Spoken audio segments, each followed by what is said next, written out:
Today's Tuesday, November 12th, and this is a trade review on a position I just took a little while ago involving the Micro E-mini S&P 500 futures, ticker symbol MES. And as of the time of this recording, S&P 500 futures is quoted at 6,032.5 and is currently up a little over one handle. The chart on the left is the 7-day 10,000 tick chart, which means each candlestick equals 10,000 trades, consisting of both the buy side and sell side. This is the current candlestick here. And in the bottom right corner, there's a little meter. At this point, it's tallied up a little over 3,700 trades having been executed so far. So whenever this hits 10,000 trades, a new candlestick will be created. So looking left, we can see the S&P 500 hit a 7-day high, as well as being the all-time high of 6,053.25, which was hit yesterday morning. The dotted line is just a reasonable reference point for support and resistance, only because this is all new data. This is all-time highs, so there's nothing here to say that this is valid or not. So I thought that I would just mark it up as a reference point. And along the way, I've marked up other potential support and resistance levels. For example, the next one is this orange dash line. And then going back to 7 days, I've got another support and resistance level sitting here with the yellow and blue. Now that all new highs are here, it's possible that there could be potential sell-off later today for profit taking. Even if price does run up, I don't think we get too far from this dotted line. So we have a rejection here, reasonable test point here, even though there was no clear touch. And now, since the stock market started trading a little over 20 minutes ago, S&P 500 is trying to run up, but I don't think it's going to make it there. I think it's going to fade to the downside. So I took a short position. I didn't short the actual futures, but I did take a short position as this candlestick was pushing higher. And this white line is just a visual markup as to my short. Now, the chart on the right, this is where it comes in because, again, I didn't short the futures. I shorted futures options. And right here by the ticker, there's a premium quote of $9. And right below that, there's a string of letters and numbers, which is specifying the exact option contract I am trading in.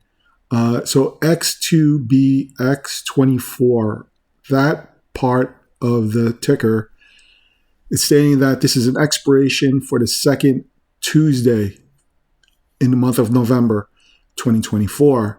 So X is expiration 2B. The letter B is the alpha code for Tuesday. Alpha code for Monday is A. Alpha code for Wednesday is C, and so on. So B is Tuesday. So this is saying expiration is on the second Tuesday in the month of November. The alpha code for November is the letter X, 24th year. As a buyer of option contracts and bearish, I'm on the put side. 60.30 is the strike price. So this is where I need price to be at or below prior to today's close. Because again, this contract expires worthless at the close of today's trading session in the futures market, which is 5 p.m. Eastern time. So relative to the current spot price of 60.32 right now, this is where I need price to be. So I need price to be below this green line because it's equal to the 6,030 price point. And just to expand it, so this is the naming convention for the option contract that I am trading. And just to put things into perspective, if I show trades, there should be a confirmation bubble showing here, but I'm not sure why it's not. However, if I open up Active Trader, my entry price is right here, marked up by these two yellow arrowheads on either side of price, which is effectively the zero line on the profit loss side of this ledger. So 830. So for this specific product, the multiplier is 5.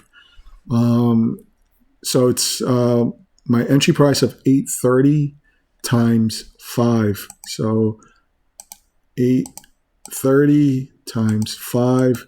That means one contract is actually valued at $41.50, not $8.30. And at this point, I've picked up two contracts.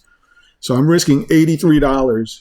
Again, the general trend overall is to the upside. The fact that I'm trading against the market or I'm betting against the market, it's not a great strategy, but I didn't want to get too carried away with multiple contracts, only have the uptrend continue.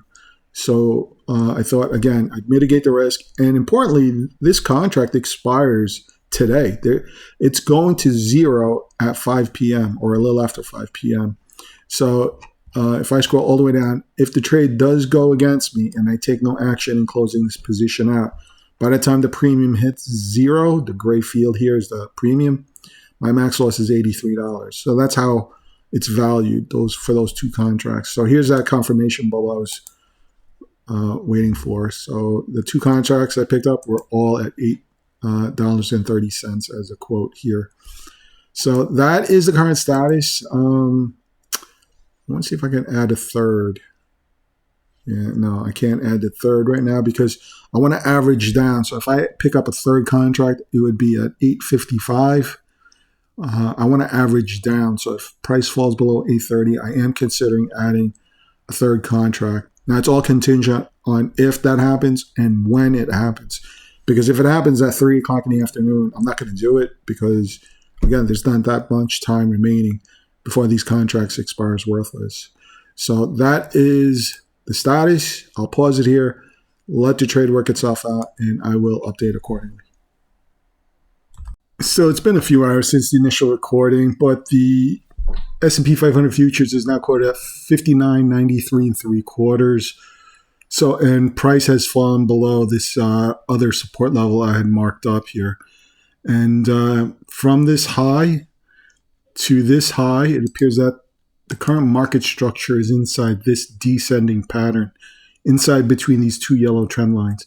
And price also has fallen below this blue center line, which is acting as another layer of support and resistance. So it's very bearish in today's session. And if I scroll down just a little bit, I have another support level sitting right here, which is approximately 59.65 with 4 hours until the futures market closes. I don't think it's going to get here.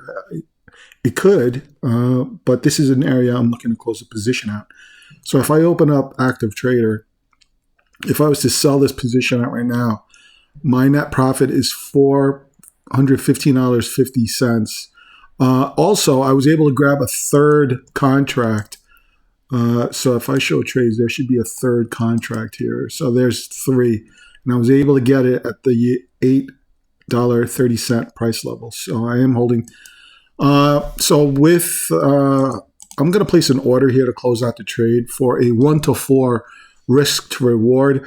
Because if I'm risking, if I risk $8.30 per contract, that's about $124 of risk in capital. So I am looking for at least a 1-to-4 risk to reward. So that's a little over $500. So what I'm going to do is I'm going to place an order here to close out the trade at for a $516.75 profit potential, which would equate to an option premium of $42.75. So I'm going to place an order here, and you can see that it's pretty close and it's clearly above this yellow support level here. So hopefully I do get closed out, and that would be a 1-to-4 risk to reward on this options trade. So so far so good. I will pause it again, and I will try and capture the closing of this position out. So it's been a few minutes since the last recording, but everything happened so quickly I wasn't able to record it, but I was closed out. There was a strong spike to the downside, and I was closed out. So if I show trades, there should be a confirmation bubble showing the, yep. So here's the closing of the position right here. So if I scroll down, so here's the closing, the 3, and that was a few minutes ago, about 4 minutes ago. And yeah, so I was fortunate enough to enter the trade as price was getting rejected here earlier this morning when price was denied above to go higher than this yellow resistance level, and then after getting into the trade, price started fading to the downside, also falling below the orange support level. So there's still room here. I think price still has a chance to come back even lower, possibly coming back to 59.65 or finding support here at 59.55. But I am out of the trade. I was fortunate enough, again, to get into this position. And the option trade involved a 0 DTE, meaning there were 0 days remaining for until expiration, which was later tonight or about less than 4 hours from now. So if I open up Active Trader, I am out of this position. So what I'll do is I'll provide a breakdown on the commission and profit, net and gross profit levels, and the fees associated to entering and exiting this quick day trade. So until the next trade setup, I'll see you.